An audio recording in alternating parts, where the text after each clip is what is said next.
Hail, Internet! It's Paul. It's Matt, the Dork Lords. We are here today talking about Season 2, Episode 3 of the Apple TV sci-fi series Severance. The episode entitled, Who is Alive? A reference to the message Audi Mark attempts to brand on his eyeballs. Yes. We open with Miss Selvig asleep in her car in a snowy landscape. Remember, at the end of the last episode, she drove away from her house, almost running over Mark in the process.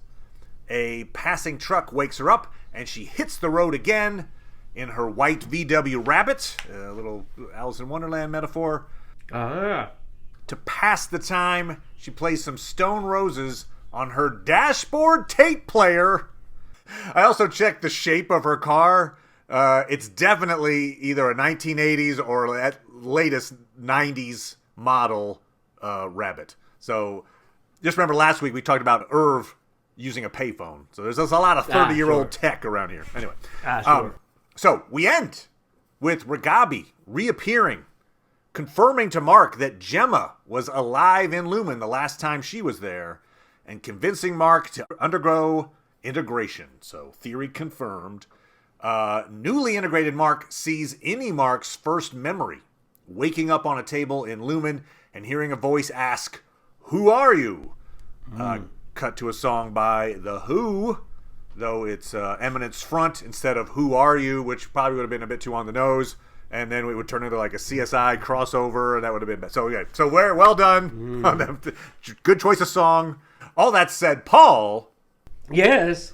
What'd you think of episode 3? Another fine episode. I certainly enjoyed seeing more about Dylan's life. It's a nice complication. Sort of him getting an impression of his Audi that he didn't have before. So, yeah, you almost feel like that could be its own series. Would be like a show where Guy severed, and then his Audi, his wife starts maybe having feelings for the Innie at the expense of the Audi, and then where's the power relationship? I don't know how that would, but I don't know if this show has time for all that. But it is an interesting development to say, like, where does that go? Yeah, it seems like his primary use to Lumen is how they can leverage him against his other employees. Yep. Yeah, and it's successful at this point, right? So we see that his loyalty to the team is getting bent because of this chance to spend time with this family, and so it's their attempts at creating division are working. And I'm constantly impressed with Jen Tulloch Devon's character. The character of Devon. Yep. She's just always just getting small little touches that just let you know exactly what she thinks about what's going on, and her support for Mark is just so great. And we see that. So we get that little bit where Natalie from Lumen meets with Rickon to try to get him to approve a Lumen edit of the book. Yeah. And Devon just, you could see she's not impressed. And, no. But then also what was great was when she later talks to Mark, they both are privately just like bewildered that anyone would find that book enlightening. Like, oh. Like, oh, okay. I have many thoughts, like I don't want to hear them. Yeah, I don't know if they'll also release a Lumen version of the UUR as they have done with the... Oh, right. Yeah, in the real world, yeah. Yeah. So real quick on the Dylan thing. So I was wrong in my theory that perhaps the healthcare was the driving force behind him working at Lumen. We see that his wife works. Right. Maybe she's I don't know if a policeman, maybe she's a security guard or something, but she's got night, she's going off for the evening, some kind of watch duty, but so maybe just his interest in healthcare was for the kids, whatever. Yeah, presumably. And they, nothing seems wrong in the pictures we've seen of them. I mean, they could have other needs, I guess, that he's concerned about, but they have to stagger how they work. So she works nights and he works during the day. Right. They have their innie outie kind of relationship in some ways. Yeah. So that is fascinating. It seems like what they're leading to are conjugal visits. Yep, it does feel that way, right? At the very least, maybe they don't go that far, but they at least, I feel like what we would see potentially is they start spending more and more time together, and so it's I'm gonna go I'm gonna bring the kids. I'm bringing the kids to meet your innie. And suddenly Audi Dylan is like, geez, okay, I guess whatever. That's where I could maybe see that headed, like a jealousy maybe from the Audi. Sure, possibly. It's hard to get. It's interesting just a little bit. Like he's difficult to even making cookies. Take the tube. Like, oh. Yeah, it's great to see, I guess, Brienne of Tark. Or whatever. Oh, right. Yeah, Gwendolyn Christie. I'm not as, encapsulated by the animals as everybody else is. It's like, okay, fine. It's like, if that means anything, okay, fine. But yeah, right, agreed. It's like at the moment I don't see where that's going, unless it's just. I mean, let's say that the reveal is, oh yeah, they use animals in their testing. Like, okay, like that wouldn't. It would almost need to be at this point to pay off all the theories. It would have to be some really. They put emotions into the goats, and then they turn the goats into humans, and so I was just like, is it just gonna be? Is it just like this is a weird department, and they their journeys they went through a weird department? I don't know. Mammalians nurturable. Yeah. Going back to Bert's old, was much more interesting. It was nice seeing his old, and then that was how they were able to introduce, another use for that door. Yes, so that is according to, I forgot her name now, but the woman that works at O&D still. She said she recognized it. He had sketched it. He had sketches of Bert. She's looking at those. She sees the testing floor. She's like, "Oh yeah, that's the exports hall." Felicia. And that's where Felicia. Okay, and that's where the delivery were made from the O&D department.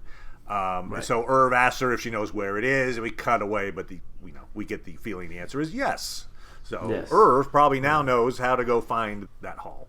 It's a little sad to see Dilling letting them down so clearly. Yeah. I wonder if they're going to confront him at some point. I mean, they have to, I assume. It's unfortunate that he wasn't confident enough to realize, like, okay, you're doing this stuff, but it's actually bad for you to keep it from these other people. Mm-hmm. They, it's like, okay, you say that they don't have anybody that could to meet them, but, this just is another way to manipulate the group, and so unfortunately it works.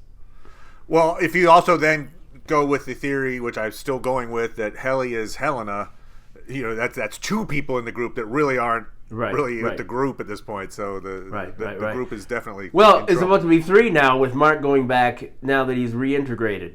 So the group's falling apart. Now we do see. We'll talk a little bit more about this later, but the trailers and what appear to be for episode 4 involve the team in an interesting scenario. So we'll get to that. We'll cover this first, and then we'll talk about episode 4 in a second.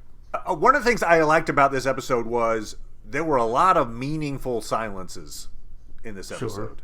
You had Milchick and Natalie, very meaningful silence. Oh, right, yeah. The Helena Mark meaningful silence where they were like, do we kiss? Do we not? Gretchen and Innie Dillon. Helena and Miss Selvig. There were a lot of they were just like, look, there's no dialogue here. We're just going to count on you guys to convey with your faces. Yeah. And I thought they did a really good job with that. Yeah. How far do you think Sylvan's going to go now? I know. Her actions have been so mysterious.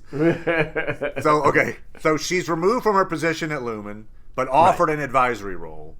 Right. She says she'll think about it, but she freaks out, drives off towards Salt's Neck. A day or two later, because she slept on the side of the road, mid-drive, she changes her mind, turns around, confronts Helena at the Lumen parking lot, demanding to get her old job back to finish Project Cold Harbor, Helena agrees to let her talk to the board in Lumen's offices. She agrees, then sees Helena's bodyguard, freaks out again, and drives away. So there's certainly a backstory that explains this, but it is baffling at the moment. I mean, I'll do a conjecture if you want a conjecture. Sure. All right, my conjecture. We see that she's got that breathing tube on the seat next to her that we had previously seen in her shrine in season 1. Sure.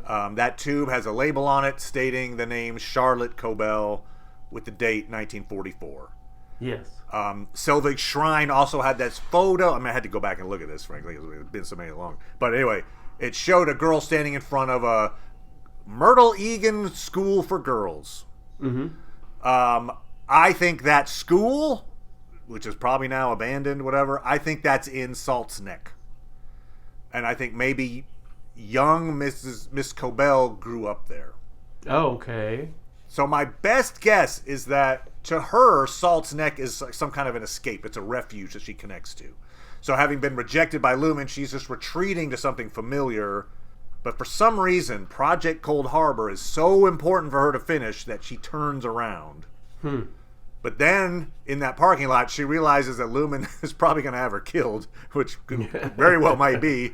And so she or maybe they just force her to be severed and then treat her like Miss Casey, where, basically ending her outie, but creating an innie for her that she didn't have up until this point. Good point, because there was that comment that Helena says, like, let's reset.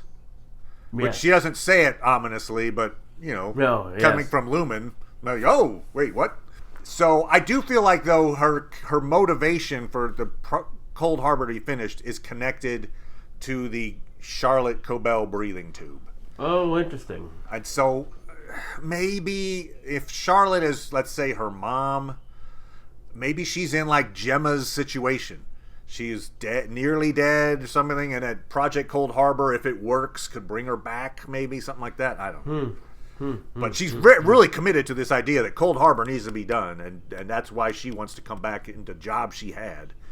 So, like, what is it? What is that motivation for her to get that done? I don't know. Anyway, blah blah blah. If you out there have theories for what is Cobell's motivation for being so determined to get Project Cold Harbor finished, let us know.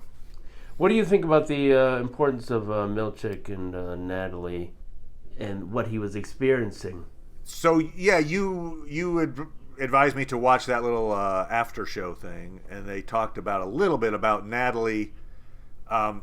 It suggested to me, that awkward pause suggested to me that Natalie realized, because she says like, oh, I got a similar gift. Yes. And it's like, I think she realizes how insulting this gift is, in quotes, but then she can't speak freely about it because they're in Lumen.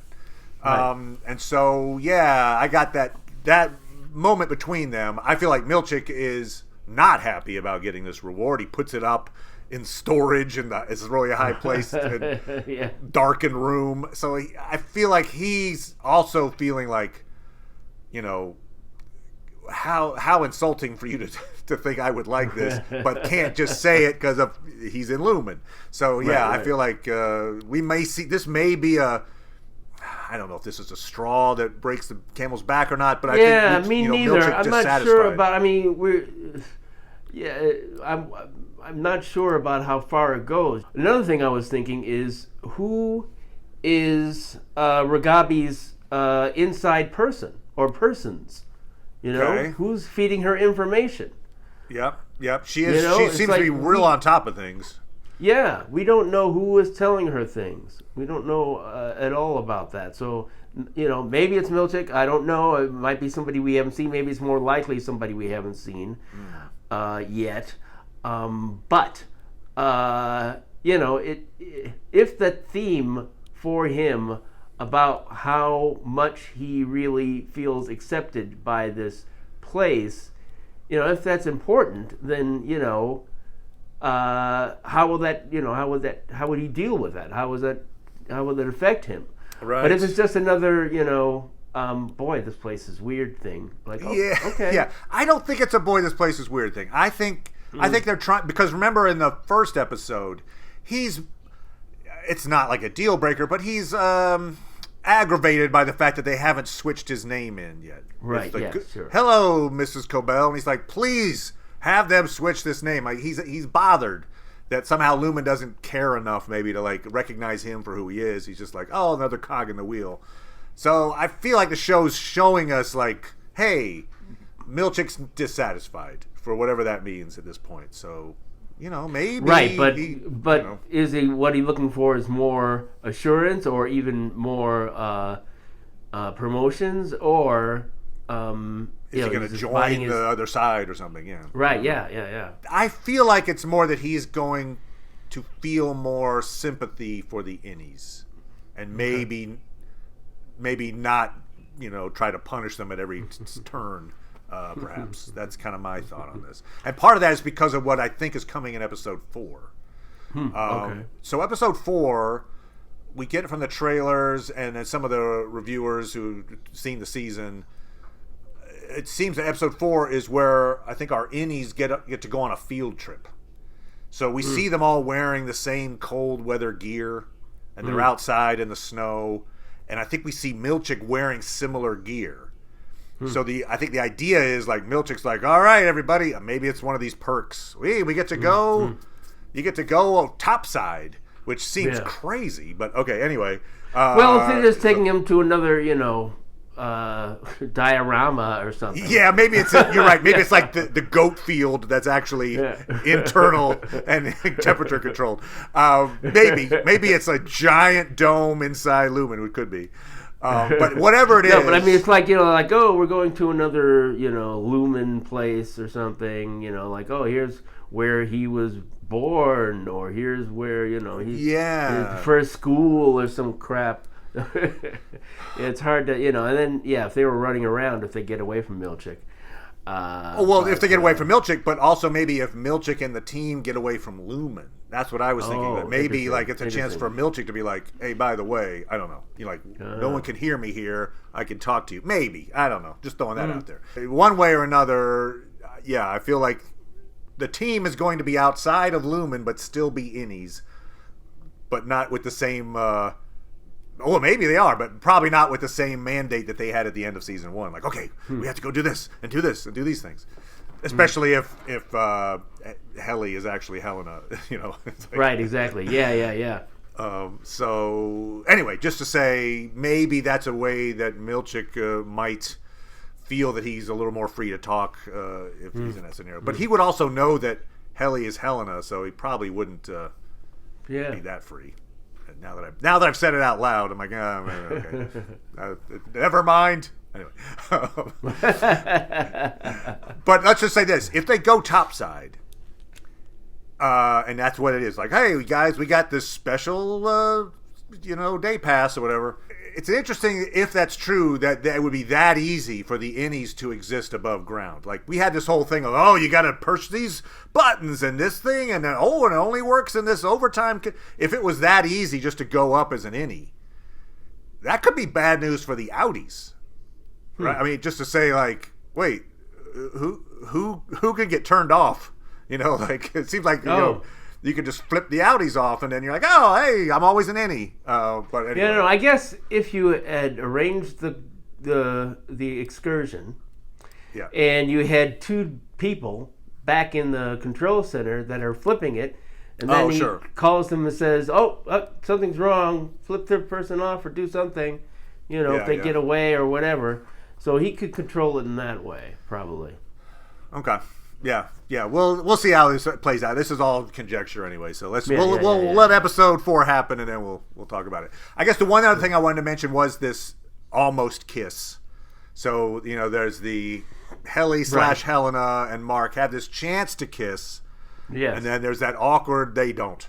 And so I feel like the motivation is different for the both. So on the one hand, Helly is probably Helena, and so she doesn't have any real background to like, doesn't really have a desire to kiss Mark especially, but is willing to sacrifice herself in this way if he's going to make a move. And then he doesn't make a move. It's possible that either A, he doesn't sense that it's the same, something about him seems off, or he's still, the fact that she was the one who made the move in the first place. Yeah, but also I feel like he's now thinking, their whole purpose right now is they're walking around with posters of his wife. And so he's probably a little bit like, oh, now that I know I have a living wife, it's a little more awkward to kiss you, maybe. And so from his standpoint, maybe there's like anyway. That could be, or it's just circumstances, maybe. There was a lot going on and a lot unsaid that still got communicated in various scenes like that. So appreciate the acting on multi fronts. Yeah. And he's been reintegrated, so there's obviously going to be a lot of side effects from that. It's funny, I didn't really think, for some reason when I thought integration, I was imagining something else, and not just what we had seen in the first season with Petey. Hopefully it's better. Right. It's like if he's just walking around Lumen and different people are popping up beside him or stuff. I don't know. I hope they can find a way to make that interesting. I got you. It'll instead of just having it's a see, visual gag essentially. Mark Scout walking around, Lumen, and how he experiences it. Either the fact that it's familiar and unfamiliar both at the same time. Right. And it's presumably they haven't done that with Helly. You get the sense that maybe Helena didn't actually reintegrate. They just turned off Helly. Yeah. And so it's actually Helena. But good point. Yeah, she doesn't seem to be going through. Because now it's an even stronger question if we will ever see Helly again. Right. Good call. Yeah. I feel like the answer has to be yes. Just for the show, like it would be weird to just get rid of her and then as the character and then never see her again. Just especially if this is with Mark, that we see something other than just now he knows stuff. Okay. Yeah, I agree. So Wolf, I think Helly will make a return in some way. How that way happens. Yet to be determined, but yeah. Yeah, because once Mark is reintegrated with Mark S, and is before Helly or Helene, how will he feel? Right, and there's a trailer shot that appears to show it's out in the real. It seems like it's at a bar, and you see.